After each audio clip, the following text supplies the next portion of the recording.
Hello दोस्तों, क्या तुमने अपने आसपास कभी गौर किया है? तुम्हें क्या दिख रहा है? लोग, उनके सामान्य चेहरे, उनकी रोजमर्रा की जिंदगी, सब कुछ देखकर ऐसा लगता है जैसे सब सेफ है। लेकिन क्या सच में ऐसा है? क्योंकि इस दुनिया में कुछ लोग ऐसे भी होते हैं जो दिखते बिल्कुल नॉर्मल है। वो हंसते हैं, बातें करते हैं, आपस में रिश्ते बनाते हैं, लेकिन अंदर उनका दिमाग एक अलग ही खेल खेल रहा होता है। एक ऐसा खेल जहाँ इमोशंस नहीं होते, जहाँ गिल्ट नहीं होता, जहाँ इंसानियत नहीं होती, और वहीं से एक ऐसा इंसान बनता है जो किलर माइंडसेट को तैयार करता है। पहले भाग में हमने देखा कि एक सीरियल किलर कैसे सोचता है, उसका दिमाग कैसे काम करता है और वो दिखता कैसा है। आपने उसके पैटर्न समझ लिए हैं, आपने उसकी साइकोलॉजी समझ ली है, लेकिन वो सब सिर्फ समझ थी। अब शुरू होगी सच्चाई, क्योंकि सवाल अब भी वही है, क्या हम उन्हें पहचान सकते हैं या फिर वो हमारे सामने होते हुए भी हमें दिखते ही नहीं। कुछ लोग एक बार गलती करते हैं, लेकिन कुछ बार बार करते हैं, सोच समझ के करते हैं, और हर बार और ज्यादा खतरनाक होते चले जाते हैं। और जब ऐसा होता है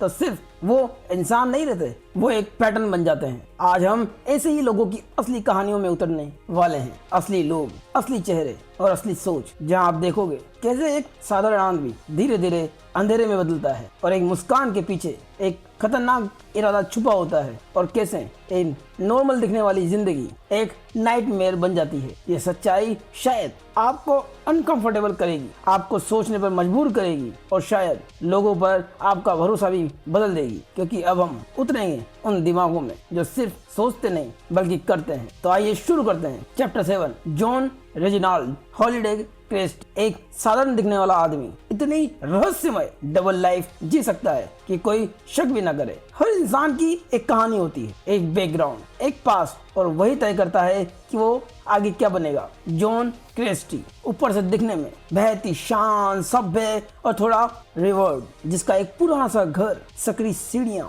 हल्की सी सीजन की गंध, और अंदर एक आदमी जो चुपचाप सब ऑब्जर्व कर रहा है। क्रिस्टी के अंदर एक अलग ही दुनिया चल रही थी। क्रिस्टी के व्यक्तित्व को बताते हुए लेखक कहते हैं कि उसकी जिंदगी हमें एक बड़ा कंसेप्ट सिखाती है, नर्चर और नेचर का। लेखक कहते हैं कि दुनिया में सामान्यतः दो तरह से बच्चों का पालन पोषण होता है और देखने को मिलता है। फर्स्ट, जहाँ अच्छा माहौल होता है, घर में उन्हें प्यार मिलता है, सही गाइडेंस मिलती है, उन्हें किसी भी चीज के लिए कम डराया जाता है, उन्हें समझाया जाता है, जहाँ वो और लोगों की अपेक्षा का ज्यादा इमोशनली स्ट्रांग बनते हैं। दूसरा, जहाँ खराब माहौल होता है, घर में डर, मारपीट और दबाव का माहौल हमेशा बना रहता है। बार बार उस बच्चे का अपमान किया जाता है, उसकी भावनाओं को ठेस पहुंचाई जाती है, और ऐसे लोग अंदर से टूटे हुए और इनसिक्योर बन सकते हैं। अब सवाल है, क्रिस्टी ऐसा क्यों बना जो उसे एक क्रिमिनल माइंडसेट की ओर ले गया? उसका कारण था उसका बचपन का अनुभव, क्योंकि उसके पिता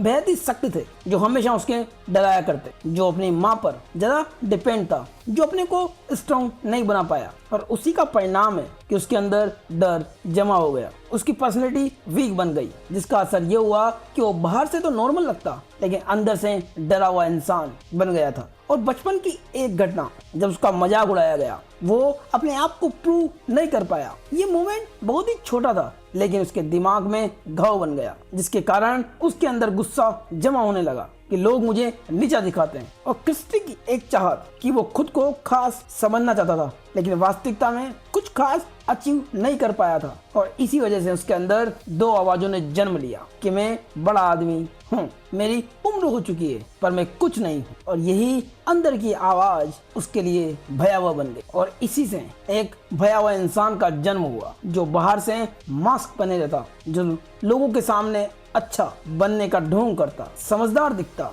और मददगार नजर आता, लेकिन अंदर कंट्रोल की चाह होती, फ्रस्ट्रेशन भरा रहता। यानी जो दिख रहा है वे बिल्कुल भी असली नहीं है, क्योंकि उसे खुशी मिलती थी जब कोई उसके कंट्रोल में हो। उसे कोई रिलेशन नहीं चाहिए, उसे पावर चाहिए थी। उसे ऐसा भाव आता कि मैं किसी को पूरी तरह कंट्रोल कर सकता हूँ, ये उसकी संतुष्टि थी। वो मैनिपुलेशन का प्रयोग करके लोगों को फंसाता था, वो लोगों का ट्रस्ट जीतता था, उनके साथ मीठी मीठी बातें करके उन्हें भरोसे में लेता, मैं तुम्हारी पूरी तरह से मदद कर सकता हूँ, और फिर वही भरोसा ट्रैप बन जाता, और धीरे धीरे ये आदत बढ़ती गई। एक बार उसने फिर किसी के साथ गलत किया, फिर दूसरी बार, फिर तीसरी बार, इस तरह उसका कॉन्फिडेंस बढ़ता गया, और फिर वो रुका नहीं पाया। लेखक हमें दो कैटेगरी से मिलाते हैं, जो बेहद ही सामान्य नजर आ रही समाज के बीच में रहती है, जिनकी सोच सिर्फ दूसरों को नुकसान पहुंचाने की होती है। इसलिए याद रहे, बुराई हमेशा दिखती नहीं है। जो इंसान सबसे नॉर्मल दिखे वही सबसे खतरनाक भी हो सकता है, क्योंकि बचपन का डर,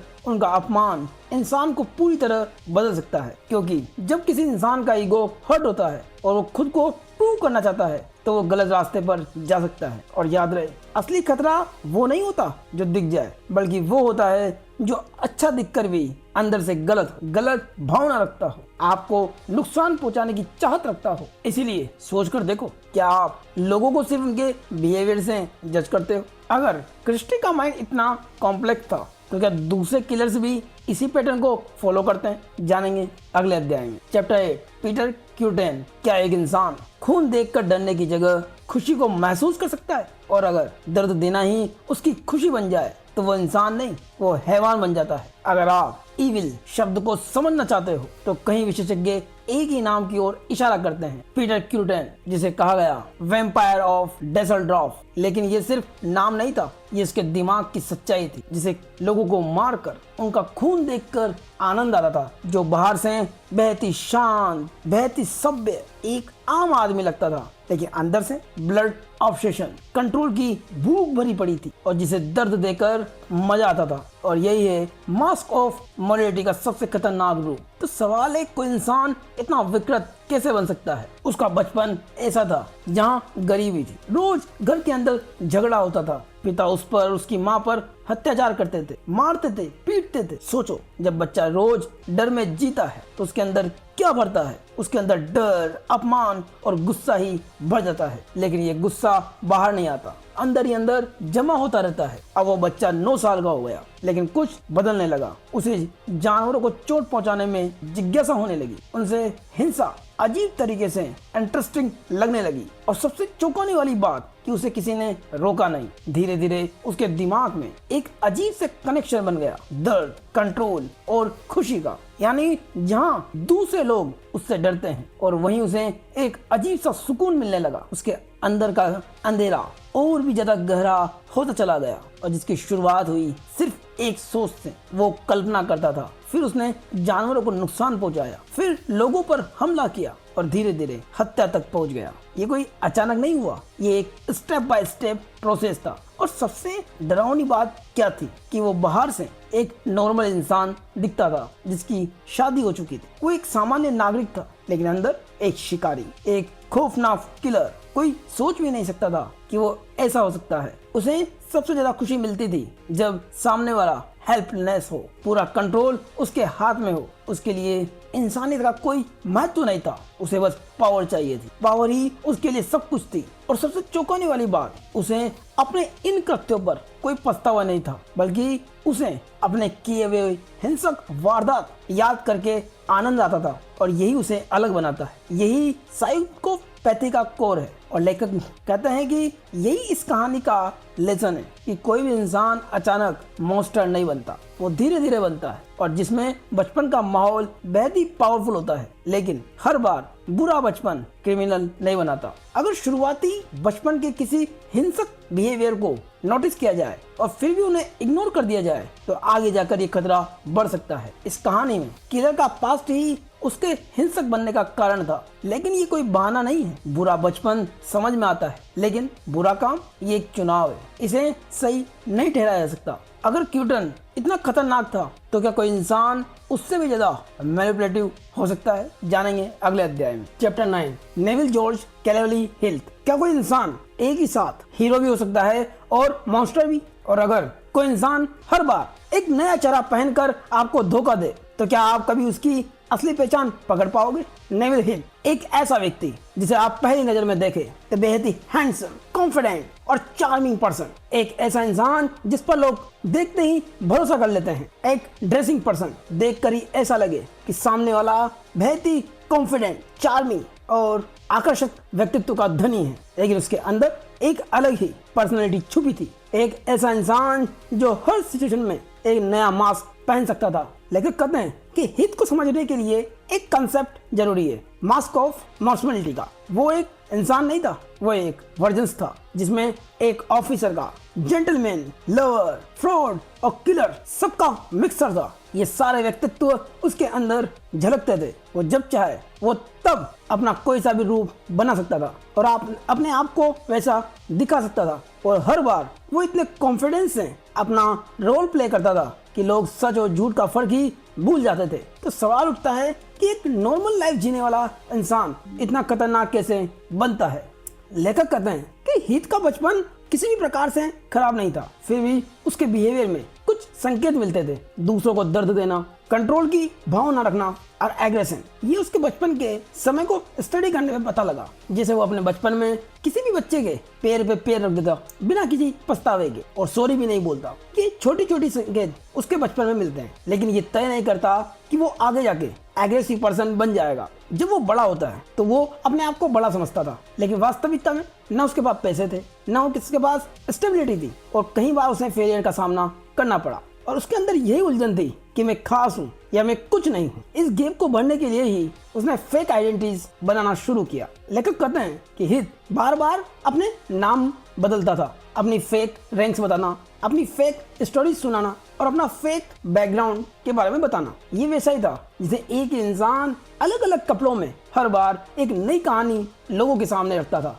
ये सिर्फ झूठ भर नहीं था, ये एक साइकोलॉजिकली सर्वाइवल स्ट्रेटजी थी। हीथ के अंदर सेक्सुअल डिजायर के साथ साथ कंट्रोल की भावना भी थी, क्योंकि उससे उसको संतुष्टि मिलती थी। वो उसे दर्द देता, उसका अपमान करता, ताकि उसे अपने ऊपर ऐसा फील हो कि मैं सामने वाले को कंट्रोल कर रहा हूँ। ये कोई फिजिकल एक्ट नहीं था, ये एक पावर का खेल था। वहीं हीथ अल्कोहल का शौकीन होने के साथ साथ वो उसका आदी था, क्योंकि अल्कोहल लेने के बाद उसका अपने आप से कंट्रोल खत्म होने के साथ वो अपने आप को सुपीरियर समझने लगता। उसके एग्रेशन का लेवल बढ़ जाता और उसे रोकने वाला कोई नहीं होता। हीथ के कई क्राइम है, उसमें से एक क्राइम या कई सारे क्राइम ऐसे भी थे जो सिर्फ अल्कोहल की वजह से हुए। तो यही एक सवाल उठता है कि हीथ का माइंड कैसे ऑपरेट करता था। तो लेखक कहते हैं कि उसका माइंड इंस्टेंट ग्रेटिफिकेशन पर काम करता था, यानी जैसे ही सोच उठती है किसी भी चीज या चाहत की तो उसे लगता मुझे ये चीज अभी चाहिए, चाहे बाद में जो हो जाए देखा जाएगा। यही माइंडसेट क्राइम को जन्म देता। अराजकता फैलाने में उसे मजा आता और इंस्टेंट मिलने वाली खुशी के कारण वो जल्दी जल्दी डिसीजन लेता। इससे वो सबको अपने कंट्रोल में करता था। हीथ एक एक्टर की तरह था जिसके लिए किसी भी तरह का रोल चेंज करना, इमोशन के साथ खेलना, फेक इमोशन बनाना और कोई भी नई स्टोरी जनरेट करना एक खेल जैसा था। जैसे कि वो एक आर्टिस्ट हो, एक ऐसा कलाकार जो किसी भी रोल को अदा कर सकता है। और सबसे बड़ी समस्या ये थी कि वो खुद भी अपने ही झूठ पर विश्वास करने लगा था। लेखक कहते हैं कि सबसे भयावह यह है कि हीथ के अंदर न किसी तरह का गिल्ट था, न कोई दया थी और न ही रिग्रेट। इसलिए जब भी वो कोई मर्डर करता तो उसके लिए कोई डील नहीं होती, वो उसके लिए आनंद, एक रोल प्ले करने जैसा खेल होता। वो साइकोलॉजी का बेताज बादशाह था। वो अपने किए हुए किसी भी काम से अपने को अलग कर लेता और अपने ब्लेम को किसी पर भी डालने में निपुण था। वो ये दर्शाता कि सामने वाले विक्टिम की गलती थी। सिचुएशन ही ऐसी थी कि उसे सामने वाले को मारना पड़ा और ऐसा करने से उसे खुद को अपने ही आप को नॉर्मल फील करने में मदद मिलती थी। ये था साइकोलॉजी का गेम। हीथ हमें यही सिखाता है कि किसी भी क्रिमिनल का बचपन खराब नहीं होता और कोई भी चार्म दिखने वाला पर्सन भी डेंजर हो सकता है और किसी का फेक कॉन्फिडेंस भी एक वार्निंग साइन है। और सबसे भयावह सच ही यह है कि वही इंसान सबसे खतरनाक है जो सबसे विश्वास करने लायक लगता है। कोई भी साइकोपैथ सिर्फ डरावना नहीं दिखता, वो आपको कंफर्टेबल फील कराता है। यही एक रियल सच्चाई है। तो अपने से पूछिए, क्या आप भी लोगों के चार्म से जल्दी प्रभावित हो जाते हैं? लेकिन अगर एक आदमी इतने मास्क पहन सकता है तो क्या होगा तब आपको ये पता लगे कि दो लोग मिलकर एक ही अंधेरे खेल को खेले। जानेंगे अगले अध्याय में। Chapter 10, colonel David Russell Williams. Russell Williams बाहर से एकदम परफेक्ट दिखने वाला व्यक्ति, smart, discipline, highly respected air force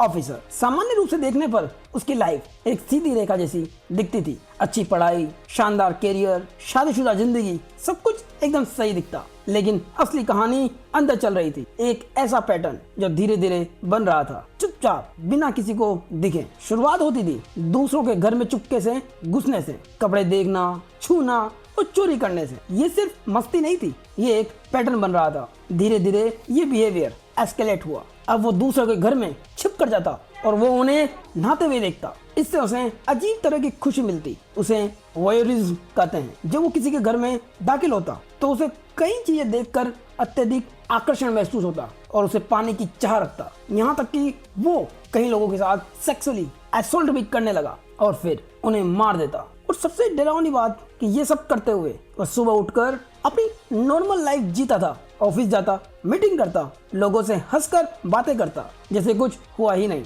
और सबसे बड़ी समझ यहाँ यही आती है कि ऐसे लोग अचानक खतरनाक नहीं बनते। ये एक ग्रेजुअल प्रोसेस होता है। लेखक कहते हैं कि रसेल के अंदर दो हिस्से थे। फर्स्ट नॉर्मल सेल्फ, जो एक डिसिप्लिन्ड ऑफिसर था, और सेकंड डार्क एंटिटी, जिसके अंदर अनकंट्रोल्ड डिजायर पैदा हो रही थी। और ये दोनों हिस्से एक साथ जी रहे थे। और यही सबसे बड़ा खतरा है, क्योंकि बाहर से कुछ भी गलत नहीं दिख रहा था। इसका साफ मतलब है कि कोई कितना भी सक्सेसफुल इंसान क्यों ना हो, इसका मतलब ये नहीं है कि वो अंदर से स्थिर है। इसीलिए किसी के बिहेवियर पैटर्न को नजरअंदाज करना आपके लिए जोखिम भरा हो सकता है। किसी की छोटी गलत आदतें बड़े अपराध में बदल सकती है। और सबसे बड़ा सबक ये है कि मास्क ऑफ मॉरलिटी, यानी जब कोई इंसान बाहर से बिल्कुल नॉर्मल, बेहद ही आकर्षक और सभ्य दिखता है, लेकिन अंदर से उसके विचार और इरादे गलत हो, खतरनाक हो और असामान्य होते हैं, तो ये स्थिति सबसे भयावह होती है। क्या आपने कभी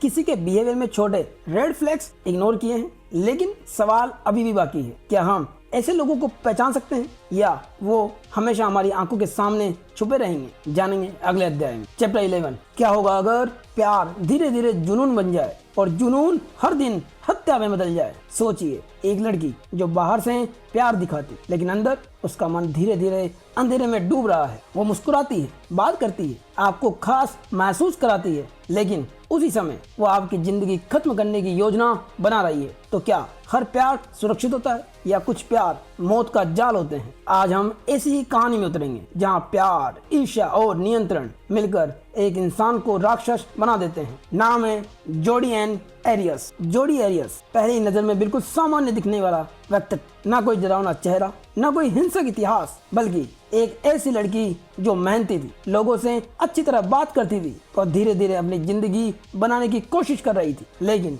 यहीं से असली सवाल शुरू होता है। अगर सब कुछ सामान्य था तो फिर अंदर क्या बदल रहा था? जोडी का मन धीरे धीरे एक चीज से बढ़ने लगा, जुनून। और ये जुनून किसी लक्ष्य के लिए नहीं बल्कि एक इंसान के लिए था, ट्रेविस अलेक्जेंडर। शुरुआत में सब कुछ प्यार जैसा लगता है, लेकिन धीरे धीरे जोडी के अंदर एक डर पैदा हुआ, उसे खो देने का डर। और यही डर जेलस में बदल गया। जोडी को हर लड़की जो भी उस लड़के के आसपास आती खतरा लगने लगी, हर मुस्कान शक लगने लगी। और यही वो मोड़ था जहां उसका प्यार बदल गया कंट्रोल में। वो कॉल करती, मैसेज करती, पीछा करती और धीरे धीरे ट्रेविस को घुसन महसूस होने लगी। वो उससे डरने लगा। और जब ट्रेविस ने दूरी बनानी शुरू की तब जोडी के अंदर कुछ टूट गया और यही एक भयावह मानसिक बदलाव शुरू हुआ। उसने सोचना शुरू किया कि अगर वो मेरा नहीं हो सकता तो किसी का भी नहीं होगा। अब उसके अंदर शुरू होती है प्री मेडिटेशन, यानी पहले से बनाई हुई योजनाएं। जोडी ने हर दिन हर कदम प्लान किया, अलग अलग कार्ड लेना, फोन बंद करना,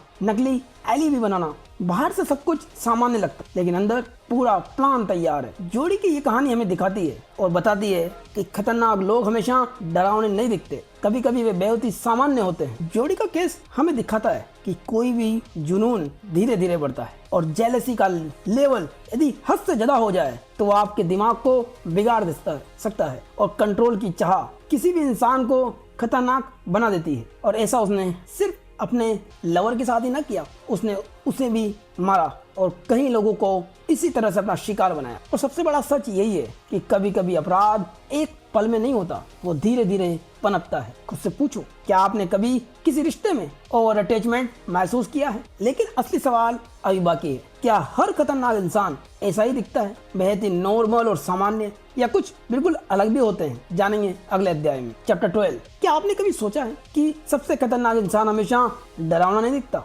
कभी कभी वो आकर्षक होता है, कभी बेहद ही साधारण और कभी एक जोड़ी के रूप में आपके सामने खड़ा होता है। एक ऐसा रिश्ता जहाँ प्यार नहीं बल्कि विकृत इच्छाएं होती है, जहाँ साथ मिलकर इंसान नहीं रहता, कुछ कुछ और बन जाता है। और सबसे डरावनी बात, ऐसे लोग अकेले नहीं होते, वे टीम बनाते हैं, एक दूसरे को और गहराई में ढकेलते हैं। ये अध्याय सिर्फ एक किलर की कहानी नहीं है, ये दो दिमागों की कहानी है जो मिलकर नरक बना देते हैं। नाम है Douglas Daniel Clark and Carol Mary Bundy. कभी कभी बुराई अकेले नहीं आती, वो साझेदारी में आती है। इस केस में हमें दो अलग अलग व्यक्ति मिलते हैं। एक तरफ कैरल बंडी, अंदर से टूटी हुई, असुरक्षित लेकिन खतरनाक रूप से मैनिपुलेटिव, और दूसरी तरफ डगलस क्लार्क, बाहर से आकर्षक, कॉन्फिडेंट लेकिन अंदर से विकृत सोची। एक इंसान जो वैलिडेशन के लिए कुछ भी कर सकता है और दूसरा जो पावर और कंट्रोल के लिए जीता है। जब ये दोनों मिलते हैं तो वो सिर्फ रिलेशनशिप नहीं बनता, वो एक खतरनाक सिस्टम बन जाता है। और इस कहानी की सबसे बड़ी दिक्कत है कि सच क्या है, क्योंकि दोनों ही लोग झूठ बोलते हैं, दोनों ही एक दूसरे पर आरोप डालते हैं और हर बयान पिछले बयान से अलग होता है जब उन्हें पकड़ा जाता है। और यही साइकोपैथ का खेल है, कंफ्यूजन पैदा करना और रियलिटी को धुंधला करना। लेखक कहते हैं कि केरल का अतीत ऐसा था जैसे बचपन में शोषण का शिकार होना पड़ा, प्रताड़नाएं झेलनी पड़ी, रिजेक्शन का सामना करना पड़ा, जिसने उसके अंदर गहरा सेल्फ वर्थ और खालीपन छोड़ दिया। और वहीं दूसरी तरफ काल का पैटर्न ऐसा था जो सेक्सुअली ऑब्सेशंस से भरा हुआ था, जिसमें कंट्रोल की चाह थी और इमोशनली डिस्कनेक्शंस बन चुका था। और ये दोनों मिलकर एक डेंजरस लूप बनाते हैं, एक अप्रूवल चाहता है और दूसरा डोमिनेशन। और यहाँ सबसे बड़ी समझ ये निकलती है कि एविल हमेशा अकेला नहीं होता, कई बार वो कोलैबोरेशन में बढ़ता है। जब दो विकृत दिमाग मिलते हैं तो वे एक दूसरे को रोकते नहीं बल्कि और एक दूसरे को आग में धकेलते हैं। और इस केस में पैटर्न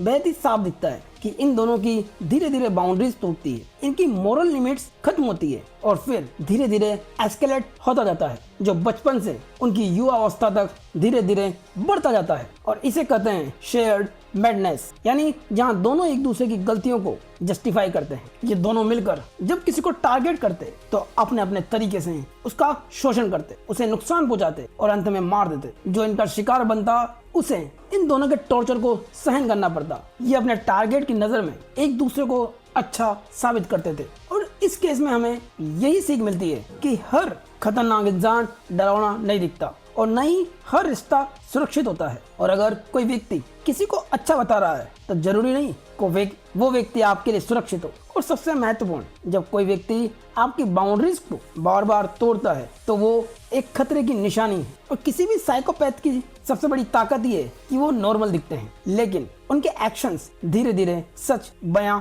कर देते हैं। आज खुद से पूछें, क्या आपके आसपास कोई ऐसा व्यक्ति है जो धीरे धीरे आपकी बाउंड्रीज को तोड़ रहा है? तुमने देखा और जाना कि कैसे एक इंसान धीरे धीरे बदलता है, कैसे एक साधारण जिंदगी एक नाइटमेयर बन जाती है। लेकिन यहाँ एक सच है जो शायद सबसे ज्यादा अनकंफर्टेबल करने वाला हो। ये लोग अलग नहीं थे, नहीं ये किसी दूसरी दुनिया से आए थे, ये इसी दुनिया के थे, हमारे जैसे थे, हमारे बीच रहते थे और शायद अभी भी है। अब सोचो, जब तुम कल बाहर जाओगे, लोगों से मिलोगे, किसी से बात करोगे, तो क्या तुम 100% श्योर हो कि तुम सुरक्षित हो? क्योंकि हमने पैटर्न समझे, हमने साइकोलॉजी समझी, लेकिन रियलिटी में ये सब हमेशा दिखता नहीं है। कभी कभी खतरा मुस्कुराता हुआ आता है। और सबसे बड़ा इल्यूजन क्या है कि ये इंसान ऐसा नहीं हो सकता। याद रखना, हर मॉन्स्टर दिखता नहीं है, कुछ बिल्कुल नॉर्मल दिखते हैं और यही उन्हें सबसे भयावह बनाता है। तो अब सवाल ये नहीं है कि सीरियल किलर्स एग्जिस्ट करते हैं या नहीं, सवाल ये है क्या हम सच में